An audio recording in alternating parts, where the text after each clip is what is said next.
नमस्कार। पॉलिटिकल पंचायत देख रहे हैं आप, आपके साथ मैं हूं हिंगलाज दान।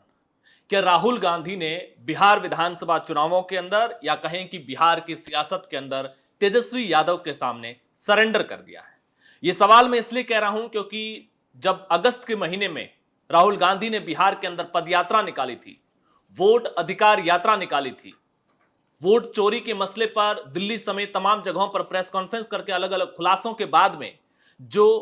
बीजेपी के खिलाफ कांग्रेस वर्कर में एक माहौल बनाने का ऑप्शन मिला था और राहुल गांधी ने उस माहौल को, उस मौके को बुलाने की कोशिश करते हुए बिहार में ठंडी पड़ चुकी कांग्रेस की ऊर्जा या शांत हो चुके कांग्रेस के वर्कर में एक बार फिर से एनर्जी भरने का जिस तरीके से काम किया था, उस वक्त ऐसा लग रहा था राहुल गांधी फ्रंट सीट पर थे, उनको पीछे से तेजस्वी यादव फॉलो कर रहे थे। तेजस्वी यादव उनकी यात्राओं का पार्टिसिपेट होकर के वो यात्राएं राहुल गांधी के नेतृत्व में हो रही थी। माने कांग्रेस बिहार की सियासत को लीड कर रही थी, बिहार की सियासत को नेतृत्व दे रही थी।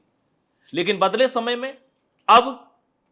जब चुनावों का पूरी तरह से माहौल जम चुका है, प्रत्याशियों का ऐलान हो चुका है, तेजस्वी यादव को मुख्यमंत्री का चेहरा घोषित किया जा चुका है, जब चुनाव में टिकट वितरण की लड़ाई चल रही थी, तब राहुल गांधी बिहार में थे नहीं और न ही सीधे तौर पर इस लड़ाई को सुलझाने में दखल देते हुए नजर आ रहे थे। उसके बाद में जब बिहार में महागठबंधन की ओर से मैनिफेस्टो जारी होता है, तो तेजस्वी प्रण अक्षरों के साथ में बड़े पोस्टर बनाए जाते हैं और उस मंच पर कांग्रेस की तरफ से कोई सीनियर नेता नहीं होता, यहां तक कि प्रदेश स्तर का नेता भी नहीं होता है। मीडिया संभालने वाले पवन खेड़ा उस मंच पर होते हैं। माने कांग्रेस एक संदेश देना चाह रही हो कि यह चुनाव तेजस्वी यादव के नेतृत्व में। ऐसा क्यों किया जा रहा है? इसके पीछे दो वजह हो सकती हैं। पहली वजह यह कि लालू प्रसाद यादव के परिवार को, तेजस्वी यादव को, लालू यादव को समय के साथ में जब राहुल गांधी ने वोट अधिकार यात्रा निकाली और बिहार के अंदर जिस तरीके की भीड़ उमड़ी, उसके बाद यह एहसास हुआ हो कि बिहार के अंदर कांग्रेस अपनी खोई हुई जमीन वापस हासिल करना चाहती है। और यह सिर्फ एहसास ही नहीं, कांग्रेस के तमाम नेताओं ने यह बयान दिए। कृष्ण अल्लावारू जैसे नेताओं को बिहार के अंदर चुनाव प्रभारी बनाकर के जब भेजा गया, उन्होंने जिस तरीके से टिकट वितरण, कांग्रेस को मजबूत सीटें दिलाना, कांग्रेस को अपनी खोई हुई जमीन वापस हासिल करना, इस तरह की मीडिया में खबरें चली कि अब कांग्रेस राज्यों के अंदर किसी की पिछलगू बनकर के नहीं रहेगी, कांग्रेस को अपनी जमीन हासिल करनी, क्योंकि आज राज्यों में जहां भी कांग्रेस जिन क्षेत्रीय दलों के साथ पार्टनर है, असल में उन क्षेत्रीय दलों की जमीन उन्होंने अपनी जो राजनीतिक विरासत या फिर कहें कि राजनीतिक मजबूती जो हासिल की है, वो कांग्रेस के वोट बैंक के जरिए ही हासिल की है। लिहाजा हमें अपना वोट वापस हासिल करना है और ऐसे में कांग्रेस ने बिहार में खुद को फिर से मजबूत करने की नई रणनीति पर काम किया। राहुल गांधी के सिपहसालार के तौर पर, राहुल गांधी के अर्जुन के तौर पर कृष्ण अल्लावारू को बिहार में एक तरह से बड़ी जिम्मेदारी दी गई। तेजस्वी यादव के सामने कन्हैया कुमार जैसे चेहरों को, जो बिहार के लोकल चेहरे थे, उनको वहां की पॉलिटिक्स में एक्टिव किया गया। सदाकत आश्रम से बड़े फैसले लिए जाने लगे। लिहाजा तेजस्वी यादव कहें या लालू यादव कहें या आरजेडी कहें, उन्होंने अपनी ताकत वापस अपने हाथों में लेने का फैसला किया। टिकट वितरण के अंदर देखा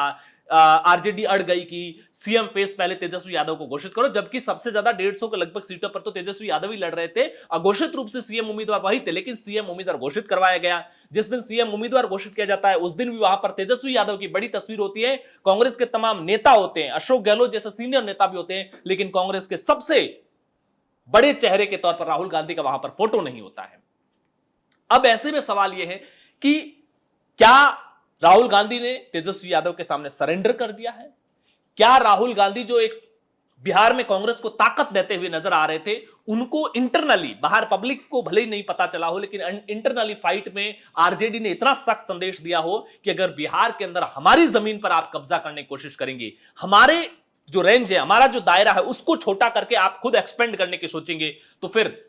हम अपनी कुर्बानी देकर के बीजेपी को सत्ता से बाहर रखने का ख्वाब नहीं दे सकते। और इस वजह से मजबूरी में राहुल गांधी को, मजबूरी में कांग्रेस को बैकफुट पर जाना पड़ा, या फिर कांग्रेस इन दिनों उसी रणनीति पर जाने का सोच रही है जिस रणनीति पर किसी दौर में बीजेपी गई थी। बीजेपी को अटल बिहारी वाजपेयी गठबंधन सरकार में सत्ता से बाहर होने के बाद में यूपीए सरकार के 10 सालों कार्यकाल के दौरान बीजेपी की मोटा मोटी देश भर के अलग अलग राज्यों में रणनीति यही थी कि वो राज्यों के लेवल पर जो दूसरे प्लेयर होते थे, जिनकी कांग्रेस से लड़ाई होती थी, उनके साथ गठबंधन का हिस्सा बनते हुए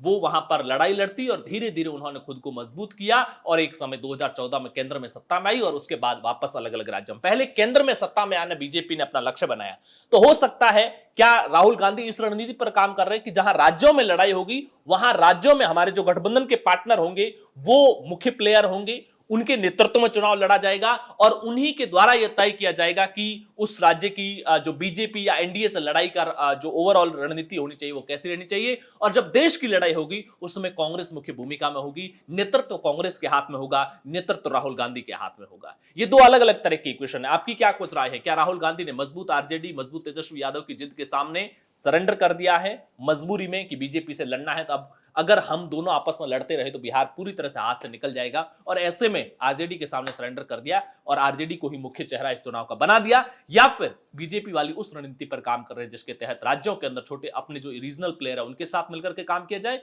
और जब लोकसभा के चुनाव होंगे तब कांग्रेस मुख्य भूमिका में होगी।